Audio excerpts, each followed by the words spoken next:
ये जो क्वेश्चन है लेंस से रिलेटेड है, चैप्टर लाइट। ये जो क्वेश्चन बोल रहा है, the image of an object found by a lens is of magnification -1। आप समझो कि यहाँ पर जो लेंस का मैग्निफिकेशन दिया है, हमें ये पता चला है कि लेंस है, और लेंस का जो मैग्निफिकेशन दिया है -1 दिया है। पहले क्वेश्चन को आप समझो। इसके बाद बोल रहा है कि if the distance between the object and its image, यानी ऑब्जेक्ट का डिस्टेंस और इमेज के डिस्टेंस बीच में 60 सेंटीमीटर का डिफरेंस है, उसके बीच में डिस्टेंस जो दिया है। फोकल लेंथ आपको निकालना है, लेंस कौन सा है ये आपको पता करना है, उसका केस सेकंड है कि ऑब्जेक्ट को 20 सेंटीमीटर आगे बढ़ाते तो क्या होता है। चलो पहले केस जो हमारा फर्स्ट है उसे देखते हैं। ये लॉन्ग क्वेश्चन है, इट मीन 5 मार्क्स और 4 मार्क्स में ही आएगा। तो आपको लेंस के बारे में पता होना चाहिए कि जिसका मैग्निफिकेशन अगर -1 आ रहा है, इट मीन्स हमारे पास लेंस दो तरह के होते हैं, एक कॉन्वेक्स लेंस, एक कॉनकेव लेंस। आपको पता है ये कॉन्वेक्स हो गया और ये कॉनकेव हो गया। कॉन्वेक्स जो लेंस है, इसमें हमारे पास रियल एंड इन्वर्टेड इमेज बनता है। जिसमें रियल और इन्वर्टेड इमेज बनता है उसी में मैग्निफिकेशन माइनस के फॉर्म में आएगा।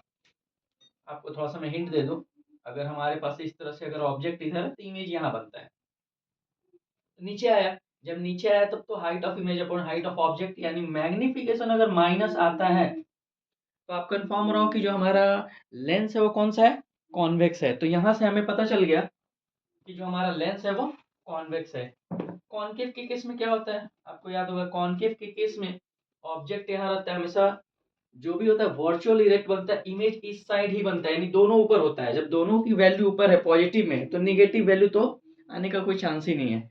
यानी मैग्निफिकेशन माइनस है तो लेंस मस्ट बी कॉन्वेक्स। तो हमें यहाँ से लेंस भी पता करना था, तो हमें पता चल गया कि लेंस कौन सा है, कॉन्वेक्स है। अब लिख देंगे सिंस मैग्निफिकेशन -1, इट मीन्स जो इमेज होगा हमेशा रियल एंड इन्वर्टेड होगा। आप एक बार और देख लो ध्यान से। तो हमने फर्स्ट केस को सॉल्व करते हुए हमने कॉन्वेक्स लेंस बनाया। यहाँ हमारे पास ऑप्टिकल सेंटर होता है, ये फोकस, ये टूअर, ये सेंटर ऑफ कर्वेचर, ये दोनों 1 1 करते हैं, और इस साइड को 2 हम लोग करते हैं। अब ध्यान से देखो एक और बात कि अगर -1 आया है, 1, it means image of size is equal to the image of object. और ये सिर्फ एक ही ऐसा केस होता है जब ऑब्जेक्ट हम फोकस पर रखते हैं। अगर आपने केस इसके बारे में पढ़ा है, केस के बारे में, इमेज फॉर्मेशन के जो 6 केसेज होते हैं कॉन्वेक्स के, तो इससे आपको पता चलेगा कि थर्ड केस है कि अगर सेंटर ऑफ कर्वेचर पर जब ऑब्जेक्ट आता है तो सेंटर ऑफ कर्वेचर पर ही ऑब्जेक्ट बनेगा और सेम साइज का बनेगा। आप ध्यान से देखो यहाँ सेम साइज का, अभी -1 आ जाएगा। तो अगर हम मैग्निफिकेशन निकालते हैं तो हम लिखते हैं h dash upon h। Suppose हम कंसिडर करते हैं मन में कि 5 सेंटीमीटर का है, तो ये भी 5 सेंटीमीटर का आया, लेकिन माइनस है, निगेटिव कार्टेशियन प्लेन से माइनस लेंगे तो ये कैंसिल होकर कितना आया, ये कैंसिल होकर -1 आया। तो जब भी -1 आएगा इट मीन्स ऑब्जेक्ट सेंटर पर होगा, और जब ऑब्जेक्ट सेंटर पर है तो इमेज भी हमारा सेंटर पर ही बनेगा। यहाँ तक आपको समझ में आ गया। अब क्वेश्चन क्या बोल रहा है, if the distance between the object and its image, यानी यहां से लेके यहां तक की जो दूरी है कितनी है, 60 सेंटीमीटर। जब 60 सेंटीमीटर ये डिस्टेंस है, इट मीन्स हमारे पास u की वैल्यू आ गई 30 सेंटीमीटर और v की वैल्यू आ गई 30 सेंटीमीटर, क्योंकि ये सेम डिस्टेंस पे होता है। हमारे पास यहाँ से u की वैल्यू आ गई और v की वैल्यू आ गई। इसके बाद हम क्या करेंगे, हमें फोकल लेंथ भी निकालना है। ध्यान से आप देखो फोकल लेंथ, अब फोकल लेंथ इसका जस्ट हाफ होता है।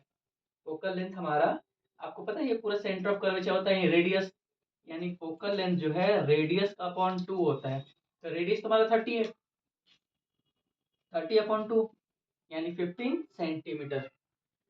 ये 15 सेंटीमीटर बाई साइन, यानी पॉजिटिव लगाना है या निगेटिव लगाना है। तो आपको पता है कि कॉन्वेक्स के केस में ये हर चीज हमारा फोकल लेंथ जो होता है वो पॉजिटिव होता है। सिर्फ ऑब्जेक्ट का डिस्टेंस हो जाएगा वो नेगेटिव होगा।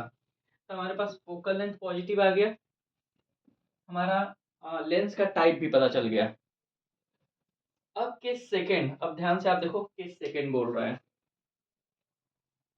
किस सेकेंड में बोल रहा है कि यही ऑब्जेक्ट जो यहाँ रखा हुआ है 30 सेंटीमीटर पर, if the object is move 20 centimetre towards the lens, यानी सपोज ये 20 सेंटीमीटर आगे जाएगा तो आप देख रहे हो कि फोकल लेंथ 15 है, ये हाफ हाफ डिवाइड हुआ होगा।